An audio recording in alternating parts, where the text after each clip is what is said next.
What is it? Apparently, we're not the only ones getting in the holiday spirit, she said, grinning at me. Someone's organized a shamrock scavenger hunt around town. That's right. Mrs. Brooks nodded. We found this clue on our way past the hardware store. It says, "A surprise awaits if you take the bait." I wrinkled my nose. What does that mean? We won't know until we find the next clue, silly, Mrs. Grady replied. Don't you know how scavenger hunts work? It's so much fun. Yesterday, Jack Gruber found some clues while he was out walking his dog. After 3 clues, he found an envelope with a gold coin tucked inside. Can you imagine? It was hiding under the park bench by the wishing fountain. And no one knows who's behind it? Cassie asked. I can't remember this happening before. No one's come forward to claim responsibility, but I'll tell you, whoever planned this all out is a real gem, Mrs. Brooks gushed. Not to mention they must be loaded. Mrs. Grady nodded in agreement. Once we figure it out, we have to convince them to run for city council. They'd do a much better job planning the annual holiday social than Claudia Rust. Mrs. Brooks pulled a face. Well, that wouldn't take much. A blind squirrel with a credit card could do better than Claudia Rust. Cassie's lips twitched as she pressed them together to keep from laughing. I abandoned my cleaning and rounded the counter to get a closer look. Can I see the clue? I asked when I reached their table. Mrs. Brooks nodded and handed it to me. It was a green sticky note cut in the shape of a 4-leaf clover.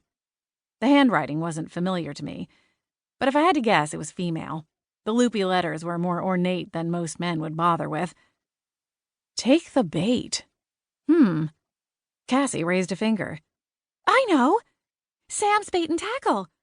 I bet the next clue in the sequence is somewhere outside the bait shop.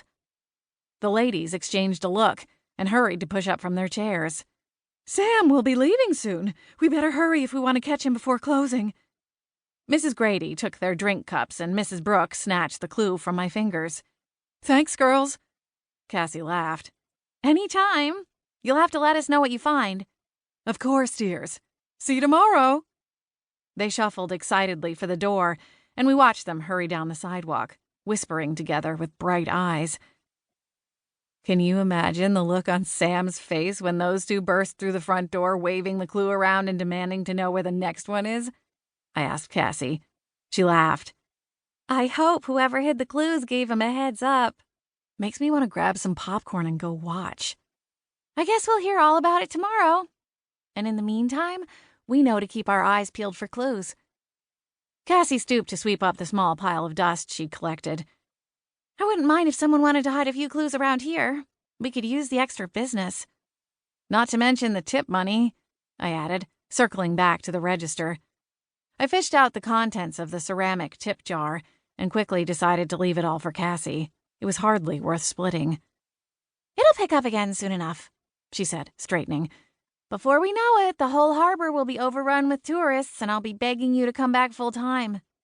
I smiled and pushed the tip jar away, pretending to pocket my share.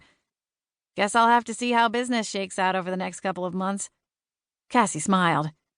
Considering your custom hair care products are sold out every time I go to the Emerald, I'd say you're in no danger of needing a full-time gig for the summer. She was right. Since I'd gotten my potions master license and started making my own beauty products and specialty blends, I didn't even really need the part-time gig. I mostly kept the job because Cassie and the other baristas were good company. Not to mention the unrestricted access to fresh bear claws and more coffee than even I could drink. Speaking of, why don't you go on ahead, she said, leaning the broom against the counter. I can finish up. Nick's drink is probably getting cold. I glanced up at the clock and realized it was less than 10 minutes to closing. I nodded and reached around to untie my apron. All right. You sure you don't need me to do anything else before I go? Cassie dumped the contents of the dustbin and shook her head. I've got it under control. Say hello to Nick for me. Will do.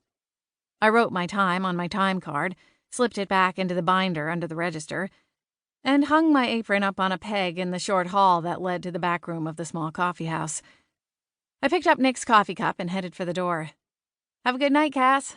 See you in a few days. Cassie laughed. Who are you kidding, Holly? You and I both know you'll be crawling in here tomorrow.